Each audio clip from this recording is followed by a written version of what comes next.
Honestly, it's a lot different than you might think. It's a lot more normal. It's 5:45 in the morning. I'm feeding my dog, getting ready to go into the office to create this video and to look at markets. But first, I pop this fire on.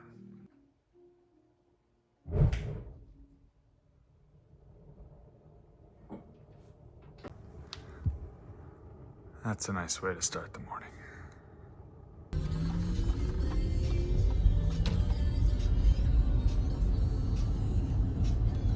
Most people have a very distorted image of what a profitable trader's life actually looks like. It's usually some extreme, supercars, P&L screenshots, super high funded accounts, that kind of Miami bro trading culture. But the reality for me looks, quite different. I'm 38. I live a pretty normal life here in Southern California. I'm married. I have kids. I live in the suburbs. I like to train and walk around and drink coffee and walk my dog, trade a lot of different stuff. And lately, been creating more stuff like this on YouTube. So it's pretty balanced, but by no means is it passive. I'm still very much locked in. I love markets. I am thinking about this stuff 24/7.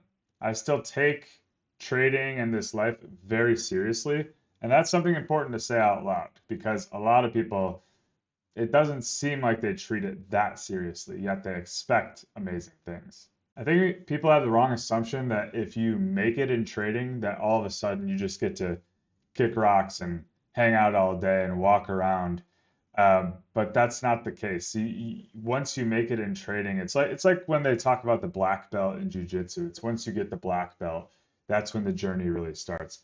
And I think in trading, it's the same thing. Once you become a profitable trader and you understand the difficulty of the game and what it takes to be there, you are then on your journey now of process and treating it seriously and seeing what's really possible with your own results. If you are new here, I'm James. I've been trading markets for over 11 years in futures now, 12 years in crypto. I've done stocks and options and all that stuff. And before that, I played poker professionally for 5 years. So my relationship with risk and uncertainty and kind of pressure environments didn't even, it started even before trading and then evolved into it over time. And like I said, I'm 38, so the mindset I had and the shifts I've had along the past 15 years, it's crazy how much different I think about things from my mid 20s and even my early 30s to what I do now. Early on, everything felt so urgent, so important. Every trade felt like I was living or dying by the results of that trade. It mattered too much. And drawdowns, well, they were just proof that I didn't really have what it takes. That's what I was internalizing at the time. That I wasn't cut out for this or made for success. My scarcity mindset that I brought into the industry was living rent free in my head at all times. And of course, imposter syndrome was one of my big cruxes. And that, even to this day, is still part of something I deal with. And we all have our different, biases and setbacks and kind of limiting beliefs. But this is something that used to debilitate me a lot more. But once you have enough consistent results over years and years and years, it helps make you realize that, like, well, no, you've proven that you do belong here. So it was easier to kind of dissipate over time. So what changed over time wasn't really my intelligence or my access to information. It was how I just related to markets in general, and then how I structured my life around how I approached it. I stopped searching for this idea of certainty and reliability in an industry that's just never going to give it to you. And one of the biggest shifts was kind of learning and thinking about my trading archetype and developing the whole thesis around that. Real quick side note, if you have not learned about that, I will tag a video up here and you could go check out what I mean by trading archetypes and figure out which one resonates with you the best. So go check that out. But yeah, I started understanding how I naturally would see risk, how I would process information in real time, and how I would best perform under pressure. I stopped finally after years trying to trade like somebody I wasn't, trying to be executing in a style that wasn't aligned with myself. And I was able to build a risk framework around that to help me go through bad stretches without worrying about blowing up my account or having any major career setbacks. In fact, after I started winning, I had a 10-year stretch where I did not experience a losing quarter. That's in day trading with a lot of volume, so I'm able to smooth out the volatility a bit. But to me, that was such confidence building time because 10 years of no losing quarters, like you can't really just say that's luck.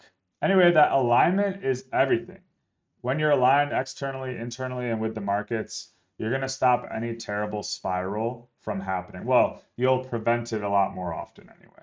When you're misaligned, it's like even if you're doing the right thing, something's going to feel off. It's going to be, deep down that like this wasn't a trade that was made for you. Maybe you had some other incentive or thing that pressured you to end up taking the trade. And what sucks is if you lose that trade, you're going to just blame externally. You're going to know deep down, like, this isn't what I was supposed to have been doing. And you're going to cast the blame elsewhere and not take financial responsibility for the result. And that's super stressful over a long stretch of time. Most people are misaligned and going to be executing strategies through other people instead of actually executing through themselves. And another big shift for me is how I treat the rest of my life. Trading's intense, right? Even when you're profitable, it's very physically, emotionally, mentally taxing. And if trading is the only thing in your life that matters so much, well, it's going to eventually become pretty unbearable and your entire identity will be wrapped up in every day's P&L. So I deliberately build balance into my life. And that's not some sort of escape from trading, but in order to support my trading, to make myself a better executor. My time with my family, my routines, my being outside, my aimlessly walking around, that is all intentional. It grounds me and it's not a distraction from anything else. To me, they're stabilizers. They give me somewhere to put the stress so it doesn't leak into my decision making when it comes time to make the next trade. I still feel frustration. I still have drawdowns. I still miss trades all the time. I still have FOMO. None of that actually goes away. It's more about how fast I recover. And the difference from me back then to me now when it comes to that recovery process is insanely better. I've also become very intentional on the people that I surround myself with within this industry. Trading can be very isolating by default. And if you're not careful, you're going to end up in very agreeable, non-judgmental, poor feedback echo chambers. And that could be online or in real life, where nobody's moving forward. There's not the support or the constructive feedback set up to help you succeed. Everybody's stuck on the same level and nobody's actually progressing.